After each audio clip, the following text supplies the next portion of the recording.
Hello everyone, welcome to G-Pod Plus One Humanities. It's me Nafi. എല്ലാവർക്കും മക്കളെ G-Podന്റെ plus one history ക്ലാസ്സിലേക്ക് സ്വാഗതം. ഞാൻ നിങ്ങളുടെ നാഫി.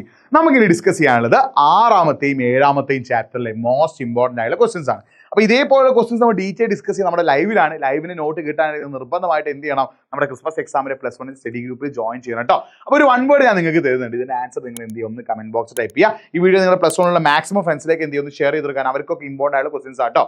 ഇനി ഒരു ക്വസ്റ്റ്യൻ കണ്ടോ, examine the changes occurred by the agrarian technology on the 11th century in Europe. യൂറോപ്പിൽ 11ാം നൂറ്റാണ്ടുണ്ടായിട്ടുള്ള മാറ്റങ്ങൾ എന്തൊക്കെയാണ് മാറ്റം?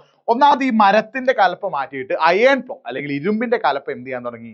ഉപയോഗിക്കാൻ തുടങ്ങി. അതാണ് ഒന്നാമത്തെ മാറ്റം. മറ്റെന്താടാ? പിന്നെ അതുപോലെ മൃഗങ്ങളെ, അതായത് methods of connecting animal to the plough also change. മൃഗങ്ങളെ കലപ്പയുമായി ബന്ധിപ്പിക്കുന്ന രീതിക്ക് എന്ത് വന്നു? മാറ്റം വന്നു. അത് മാത്രമല്ല wind mill and water mill, അല്ലെ, ജലമില്ലുകളും കാറ്റാടി മില്ലുകളും കൊണ്ടുവന്നു.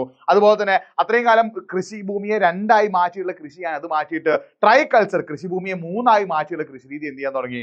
അവിടെ ചെയ്യാൻ തുടങ്ങി. അങ്ങനത്തെ പല രീതിയിലുള്ള കാര്യങ്ങൾ അവിടെ എന്ത് ചെയ്തിരുന്നു ഒരു കാര്യം നിങ്ങൾ എന്ത് ചെയ്യുക? മനസ്സിലാക്കി വെക്കുക.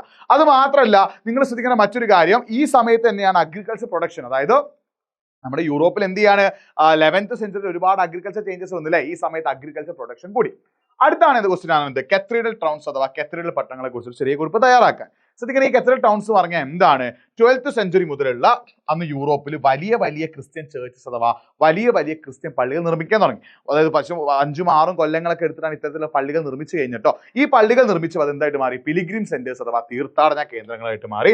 ഈ തീർത്ഥാടന കേന്ദ്രങ്ങൾക്കിടയിൽ ഈ തീർത്ഥാടന കേന്ദ്രമായ പള്ളികൾക്ക് ചുറ്റുമായിട്ട് ചെറിയ ചെറിയ ഷോപ്പുകൾ മറ്റും വരികയും അത് പിന്നെ ഒരു ടൗൺ ആയി മാറുകയും ചെയ്തു. ഇങ്ങനെ വലിയ പള്ളികൾക്ക് ചുറ്റും വന്ന ടൗണിനെ വിളിക്കുന്ന പേരാണ് ഇത് കത്തീഡ്രൽ ടൗൺസ് അഥവാ കത്തീഡ്രൽ പള്ളികൾ, ഭദ്രാസന നഗരങ്ങൾ കേട്ടോ. അടുത്ത 4ാം ക്രമം അഥവാ 4th ഓർഡർ ആണ് ചോദിക്കുന്നത്. എന്താണ് ഈ 4th ഓർഡർ?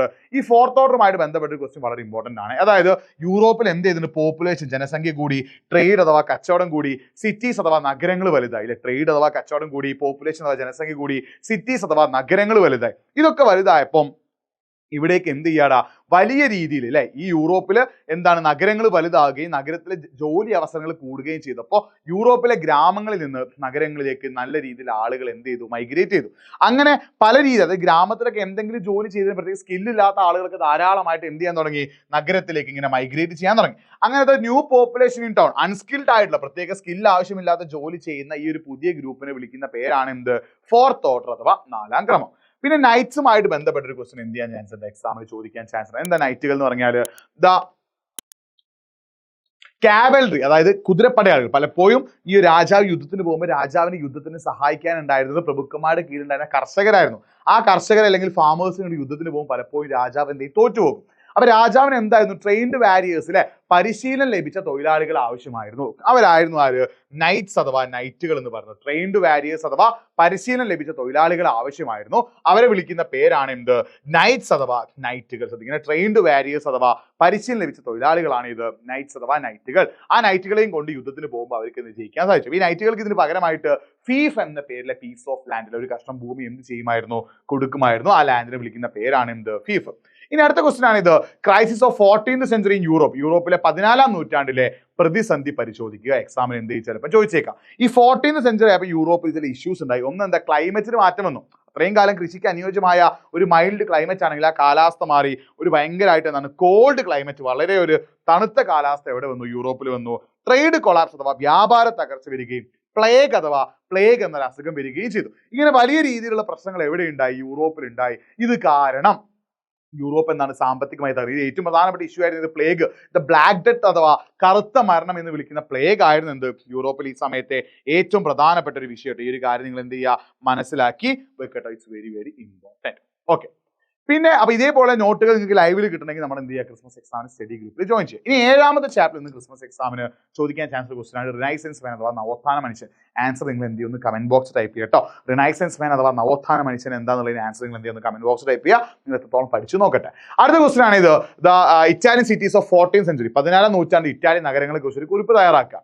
അപ്പൊ എന്താടാ ഈ 14th century ആയപ്പോയി, അതായത് ആഫ്റ്റർ ദി ക്രൂസൈഡ്സ്, കുരിശുദ്ധങ്ങൾക്ക് ശേഷം യൂറോപ്പിൽ ശ്രദ്ധിക്കണം, ആഫ്റ്റർ ദി ക്രൂസൈഡ്സ് അഥവാ കുരിശുദ്ധങ്ങൾക്ക് ശേഷം എന്ത് സംഭവിച്ചു? ആഫ്റ്റർ ദി ക്രൂസൈഡ്സ് അഥവാ കുരിശുദ്ധങ്ങൾക്ക് ശേഷം യൂറോപ്പിൽ എന്താണ്? ഈ ട്രേഡ്, യൂറോപ്പും ഏഷ്യയും തമ്മിലുള്ള യൂറോപ്പും ഏഷ്യയും തമ്മിലുള്ള കച്ചവടം കൂടി അല്ലെ. ആ കച്ചവടം കൂടിയപ്പോൾ ആ കച്ചവടം ഫുള്ള് നടന്ന ഏതിലൂടെയാണ്? ഇറ്റാലിയൻ സിറ്റീസ് അഥവാ ഇറ്റാലിയൻ നഗരങ്ങളിലൂടെയാണ്. ഇത് കാരണം ഇറ്റാലിയൻ സിറ്റീസ് അഥവാ ഇറ്റാലിയൻ നഗരങ്ങൾ എന്ത് ചെയ്തു? ഫ്ലറിഷ് ചെയ്തു. ഒന്ന് അടിപൊളിയായി. ഇറ്റാലിയൻ സിറ്റീസ് അഥവാ ഇറ്റാലിയൻ നഗരങ്ങൾ ഫ്ലറിഷ് ചെയ്യുകയും, കാരണം എന്താ? ഈ ട്രേഡ് അഥവാ കച്ചവടം മൊത്തം നടക്കുന്ന ഇതിലൂടെ ഇറ്റലിയിലൂടെയാണ്. അതുകൊണ്ട് തന്നെ ഇറ്റലിയിലെ ജനോവ, ഫ്ലോറൻസ്, വെനീസ് പോലുള്ള നഗരങ്ങൾ എന്തായി മാറി? അടിപൊളിയായിട്ട് മാറി. അത് മാത്രമല്ല, ഈ നഗരങ്ങൾ അടിപൊളിയാവുള്ള മറ്റൊരു കാരണം എന്താ? അവിടെ ഭരിച്ചിരുന്ന ആരായിരുന്നു?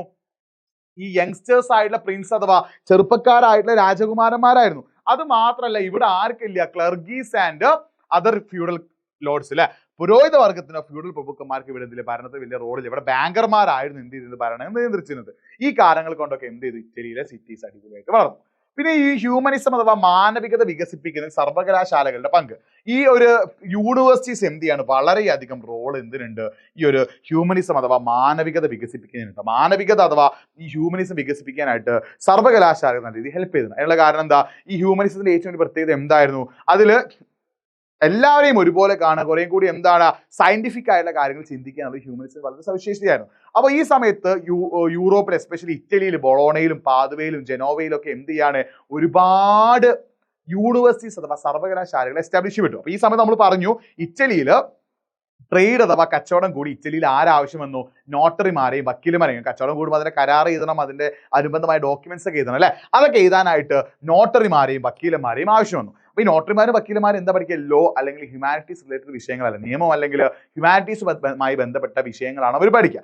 അങ്ങനെ ഹ്യൂമാനിറ്റീസ് റിലേറ്റഡ് വിഷയങ്ങൾ അഥവാ നിയമവുമായിട്ട് ബന്ധപ്പെട്ട കാര്യങ്ങൾ അവർ പഠിക്കുകയും അങ്ങനെ കൂടുതലായിട്ട് അന്നത്തെ ഇറ്റാലിയൻ യൂണിവേഴ്സിറ്റീസിൽ ഹ്യൂമാനിറ്റീസ് വിഷയങ്ങൾ പഠിപ്പിക്കുകയും ചെയ്തു. അങ്ങനെ ഹ്യൂമാനിറ്റീസ് വിഷയങ്ങൾ കൂടുതലായിട്ട് പഠിച്ചപ്പോൾ ആളുകൾക്ക് ഹ്യൂമനിസം അഥവാ മാനവികതയുമായി ബന്ധപ്പെട്ട പല കാര്യങ്ങളും കൂടുതലായിട്ട് മനസ്സിലാകാൻ തുടങ്ങി. അങ്ങനെയാണ് ഈ ഹ്യൂമനിസം അഥവാ മാനവികത മെച്ചപ്പെടുത്താൻ യൂണിവേഴ്സിറ്റീസ് അഥവാ സർവകലാശാലകൾ സഹായിച്ചത്. അടുത്തൊരു ക്വസ്റ്റൻ ആണെന്ത്? Right any two features of Renaissance architecture അല്ലെ. നവോത്ഥാന വാസ്തുവിദ്യയുടെ സവിശേഷത ഇത്. അപ്പോൾ ഇങ്ങനെ റിനൈസൻസ് ആർക്കിടെക്ചറിന്റെ ഏറ്റവും വലിയ പ്രത്യേകതയായിരുന്നു ക്ലാസിക്കൽ. അതായത് പണ്ട് കാലത്ത് റോമൻ എംപയറിൽ ബിൽഡിങ്ങുകളൊക്കെ എങ്ങനെയാണ് നിർമ്മിച്ചത്, അതേ രീതിയിൽ റിനൈസൻസ് അല്ലെങ്കിൽ നവോത്ഥാന കാലങ്ങളിൽ ബിൽഡിംഗ് നിർമ്മിക്കാൻ തുടങ്ങി. എന്ന് വെച്ചാൽ ബിൽഡിങ്ങിന്റെ ഉൾഭാഗത്തൊക്കെ എന്ത് ചെയ്യുക? ചിത്രങ്ങൾ കൊണ്ട് അലങ്കരിക്കുക, സ്റ്റാച്യൂസ് അഥവാ പ്രതിമകൾ കൊണ്ട് നിർമ്മിക്കുക. ഇതൊക്കെ എന്ത് ചെയ്തിരുന്നു? അവിടെ ചെയ്തിരുന്നതിന് വിളിക്കുന്ന പേരാണ് ക്ലാസിക്കൽ. അത് മാത്രമല്ല, ഈ പ്രതിമകൾ നിർമ്മിക്കുമ്പോൾ ചിത്രങ്ങൾ വരയ്ക്കുമ്പോഴും ആളുകൾക്ക് ലിവിങ് ലൈക്ക് ക്രിയേച്ചേഴ്സിലെ അതായത് ഒരു മനുഷ്യൻ എങ്ങനെയാണോ ഉള്ളത്, ഒരു മനുഷ്യന്റെ യഥാർത്ഥ ശരീരം എങ്ങനെയാണോ അതേ രീതിയിൽ ചിത്രങ്ങൾ വരയ്ക്കാനും പ്രതിമകൾ നിർമ്മിക്കാനും അന്നത്തെ കാലത്ത് ആളുകൾ ശ്രമിച്ചു. അതിന് വിളിക്കുന്ന പേരാണ് റിയലിസം. അപ്പോൾ റിനൈസൻസ് ആർക്കിടെക്ചർ നിങ്ങൾ ചോദിക്കാനത് എന്തൊക്കെ നിങ്ങൾ ആഡ് ചെയ്യണം? ക്ലാസിക്കലും ആഡ് ചെയ്യണം, റിയലിസവും അതിൽ നിങ്ങൾ എന്ത് ചെയ്യണം? ആഡ് ചെയ്യണം. പിന്നെ എക്സാമിന് ചോദിക്കാൻ ചാൻസ് ഉള്ള ക്വസ്റ്റൻ ആണ് കോൺട്രിബ്യൂഷൻ ഓഫ് മൈക്കൽ ആഞ്ചലോ. അത് നിങ്ങൾ എന്ത് ചെയ്യുന്നു? ഹോംവർക്ക് ആയിട്ട് ചെയ്താൽ. And last question benefits of printing technology. ഈ സമയത്താണ് എന്ത് വന്നത്? അച്ചടി സാങ്കേതിക വിദ്യ വന്നത്. ഈ പ്രിന്റിംഗ് ടെക്നോളജിയുടെ ബെനിഫിറ്റ്സ് അഥവാ നേട്ടങ്ങൾ എന്തൊക്കെയാണ്? ഒരുപാട് വലിയ മാറ്റങ്ങൾ എന്ത് ചെയ്തിട്ടുണ്ട്? ഈ സമയത്ത് കൊണ്ടുവന്നിട്ടുണ്ട്. ശ്രദ്ധിക്കേണ്ട കാര്യം എന്താ വെച്ചാൽ എന്തൊക്കെയാണ്? അതായത് ഒന്നെന്താ? പ്രിന്റഡ് ബുക്ക്, അതായത് പുസ്തകങ്ങൾ, അച്ചടിച്ച പുസ്തകങ്ങൾ ലഭ്യമായതുകൊണ്ട് തന്നെ എന്ത് ചെയ്തു? ആളുകൾക്ക് അത് വായിച്ച് വാങ്ങാൻ സാധിച്ചു. അത് മാത്രമല്ല, അന്നത്തെ കാലത്ത് ഈ പ്രിന്റിംഗ് വരുന്നതിന് മുന്നേ ആളുകൾ ഓരോരുത്തരും ഓരോ ബുക്ക് എഴുതേണ്ടിയിരുന്നു. ഇങ്ങനെ ബുക്ക് എഴുതാന്ന് പറഞ്ഞാൽ എന്തായിരുന്നു? അത് ഭയങ്കരമായിട്ട് റിസ്ക് ആയിട്ടുള്ള കാര്യമായിരുന്നു. ഇങ്ങനെ ബുക്ക് എഴുതാനുള്ള ഒരു പ്രശ്നമായതുകൊണ്ട് തന്നെ അത് എന്ത് ചെയ്തു? ഇവർക്ക് ആ ഒരു പ്രശ്നം ഇവർക്ക് എന്ത് ചെയ്യാൻ പറ്റി? സോൾവ് ചെയ്യാൻ പറ്റി. പിന്നെ ആളുകൾ കുറേ എളുപ്പത്തിൽ വായിക്കാൻ പറ്റും. നമുക്കറിയാം ഹാൻഡ് റൈറ്റിംഗ് ഒക്കെ പല പ്രശ്നങ്ങളുണ്ട്. ഇതേപോലെ പ്രിന്റ് ചെയ്ത് വരികയാണെങ്കിൽ നമുക്ക് എന്ത് ചെയ്യാൻ പറ്റും? എളുപ്പത്തിൽ വായിക്കാൻ പറ്റും. അത് ചീപ്പറാണ്, വിലയും കുറവായിരുന്നു. ഈ കാരണങ്ങൾ കൊണ്ട് തന്നെ പ്രിന്റിംഗ് വന്നതോടുകൂടി ആളുകൾ തമ്മിലുള്ള വിവരം അല്ലെങ്കിൽ കമ്മ്യൂണിക്കേഷൻ ഭയങ്കരമായിട്ട് കൂടി എന്നുള്ളൊരു കാര്യം നിങ്ങൾ മനസ്സിലാക്കി വെക്കുക. പിന്നെ എക്സാമിന് ചോദിക്കാൻ ചാൻസ് ഉള്ള ക്വസ്റ്റ്യൻ ഇതാണ്, കോപ്പർനിക്കൻ റെവല്യൂഷൻ. ഈ ഒരു ക്വസ്റ്റ്യൻ കൂടി നിങ്ങൾ മനസ്സിലാക്കി വെക്കണം. ബാക്കിയൊക്കെ നമ്മൾ ലൈവിൽ ഡിസ്കസ് ചെയ്യും. അപ്പോൾ ഈ ലൈവിന് ശേഷം ഇതിന്റെ നോട്ട് കിട്ടാൻ നിർബന്ധമായിട്ട് ക്രിസ്മസ് എക്സാമിന് സ്റ്റഡി ഗ്രൂപ്പിൽ ജോയിൻ ചെയ്ത് വെരി വെരി ഇമ്പോർട്ടൻറ്റ്. ഇതേ ക്വസ്റ്റ്യൻസ് ഒക്കെ എന്ത് ചെയ്യും? നിങ്ങളുടെ ക്രിസ്മസ് എക്സാമിന് ചോദിക്കാൻ ചാൻസ് ഉണ്ട്. അപ്പോൾ നമ്മുടെ വാട്സ്ആപ്പ് കമ്മ്യൂണിറ്റിയിൽ ജോയിൻ ചെയ്യുക. അതിൽ ഞാൻ എന്ത് ചെയ്യും? ഇമ്പോർട്ടൻ്റ് ആയിട്ടുള്ള എസ്സേയുടെ ഒരു വീഡിയോ കൂടി ഞാൻ അയച്ചു തരും. നന്നായിട്ട് പഠിക്കുക, ഉഷാറായി പഠിക്കുക, സൂപ്പറായി പഠിക്കുക. It's been Nafi signing off. By.